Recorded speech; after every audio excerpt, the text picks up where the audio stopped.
नमस्कार। ग्रामीण महिला विद्यापीठ की ऑनलाइन क्लासेस GMV एकलव्य में आपका स्वागत है। आज मैं क्लास 10 की book English book 1 golden race का लेसन 2 ऑन वायलेंस पढ़ाने जा रही हूँ। ये लेसन लिखा है जे कृष्णामूर्ति ने। जे कृष्णामूर्ति एक रेपुटेड राइटर और एजुकेशनिस्ट है।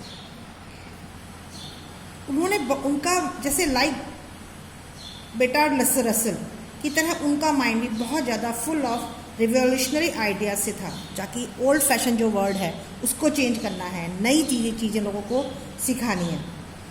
पर उनकी राइटिंग में एक एथिकल वैल्यू का पुट भी था। वह एक नए आधुनिककरण में तो विश्वास रखते ही थे, आधुनिक संसार की तरफ तो देश को ले जाना ही चाहते थे। उसके अलावा एथिकल वैल्यूज जो हमारी पुरानी परंपराएं हैं, हमारे पुराने मॉरल वैल्यूज़ हैं, उनको भी रखना चाहते थे। उनकी एक फाउंडेशन है कृष्णामूर्ति फाउंडेशन, जिसमें इसके अंतर्गत बहुत सारे एजुकेशन इंस्टीट्यूशंस, कॉलेजेस वगैरह चलते हैं, और जिसमें बहुत अच्छे एक generation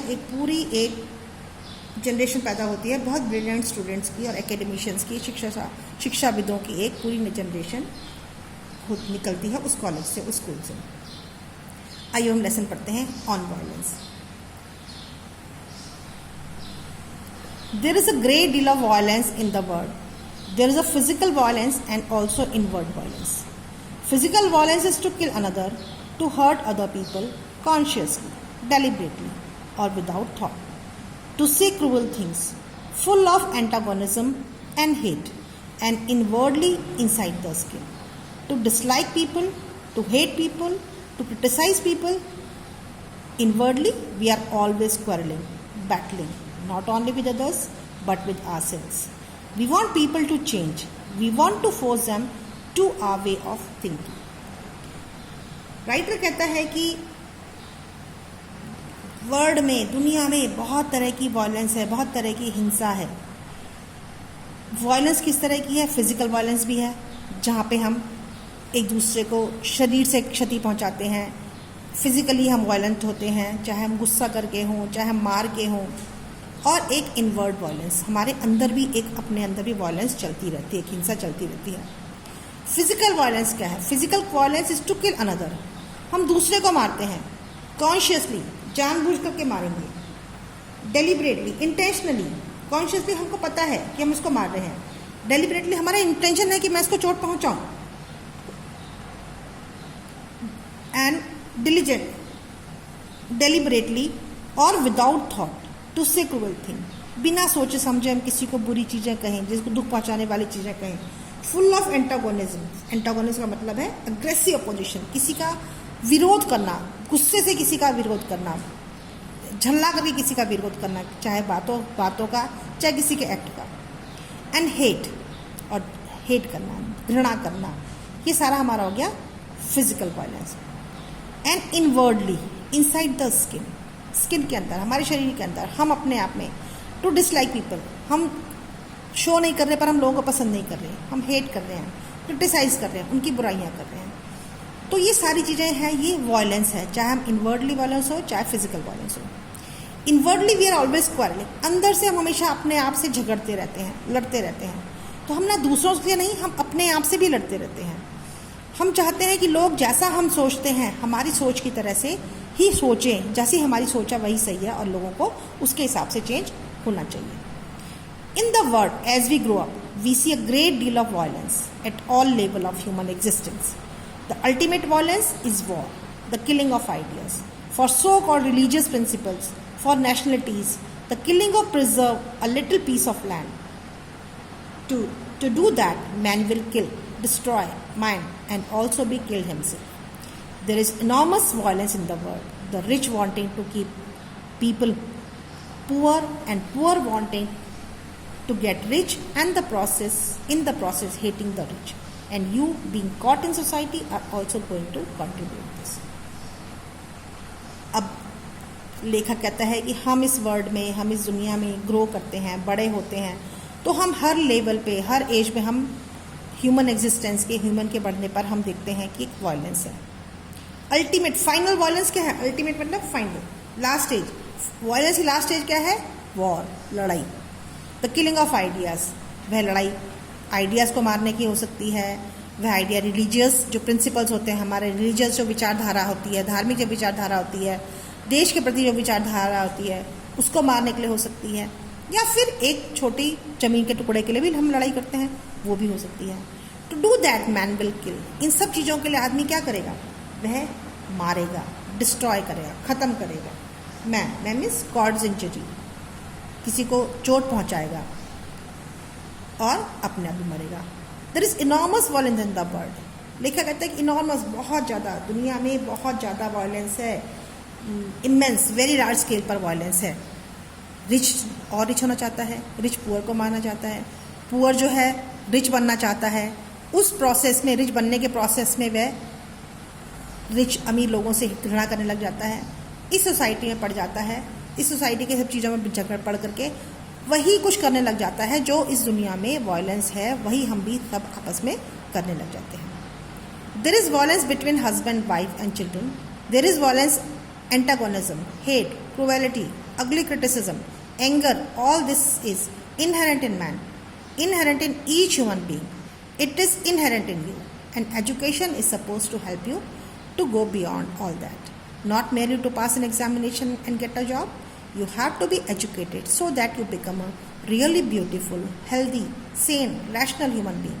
Not a brutal man with a very clever brain who can argue and defend his brutality. You are going to face all this violence as you grow up. You will forget all that you have heard here and will be caught in the stream of society. You will become like the rest of the cruel, hard, bitter, angry, violent world, and you will not help to bring about a new society, a new world. अब देखा कहता है violence है, कहाँ violence है? Husband wife में है, family में है, बच्चों में है। ये वायलेंस है, एक दूसरे को हेट करना है, कठोर होना, अगली मतलब हमारा गुस्सा इतना बदसूरत हो जाता है। हम ये सारी चीज़ें हमारे अंदर कहाँ से आ गई? बहुत ज़्यादा एग्रेशन आ गया, कहाँ से आ गया? ये हमने, आदमी ने अपनी फैमिली से, अपनी सोसाइटी से लिया हुआ है। अब ये हमारे इनहेरेंट हो गए। इनहेरेंट मतलब हम जो, जैसे हमारी प्रॉपर्टी होती है, पेरेंट्स की प्रॉपर्टी, तो हम इनहेरेंट है, उनके फीचर्स, उनकी क्वालिटीज़ हमने इनहेरेंट करी है, हमको मिल गई है। इसी तरह से वायलेंस भी जो है वो हमको इस सोसाइटी से हमने इनहेरेंट कर लिया, हमको ये मिल गई है। अब कैसे हम इस वायलेंस को ख़त्म करें? लिखा कहता है an education is suppose to help you to get beyond all that. कहता है एजुकेशन ही है, शिक्षा ही है जो हमें इन सब चीज़ों से आगे निकाल सकती है। तो शिक्षा का मतलब क्या है? एग्जामिनेशन पास करना है, एक जॉब लगाना खाली नहीं। एग्जामिनेशन पास करना, जॉब लगाना ही नहीं है। एजुकेशन का मतलब ये भी है कि हम इस दुनिया को किस तरह से खूबसूरत, हेल्दी, रैशनल, ह्यूमन के रहने लायक बनाएं, होशियार बनाएं। और ह्यूमन बीइंग एक ब्रूटल माइंड वाला, ब्रूटल दिमाग का, जो दूसरों को किल करता है, दूसरों को नुकसान पहुंचाता है, वैसा ना बन करके हम, और ऐसा इंसान जो अपनी क्रूएलिटी को, अपने ब्रूटलनेस को आर्ग्यू करे कि नहीं मैं तो सही हूँ, दूसरा गलत हो सकता है, मैं सही हूँ। तो हम, पढ़ाई का काम ये नहीं है कि हमें ये सिखाए कि हम अपनी गलतियों को किस तरह से डिफेंड कर सकें, कि हम किस तरह से उसको आर्ग्यू कर सकें कि नहीं मैं सही हूँ। तो हमें शिक्षा क्या बनाती है कि हम इन सब वायलेंस से ऊपर उठ जाएं।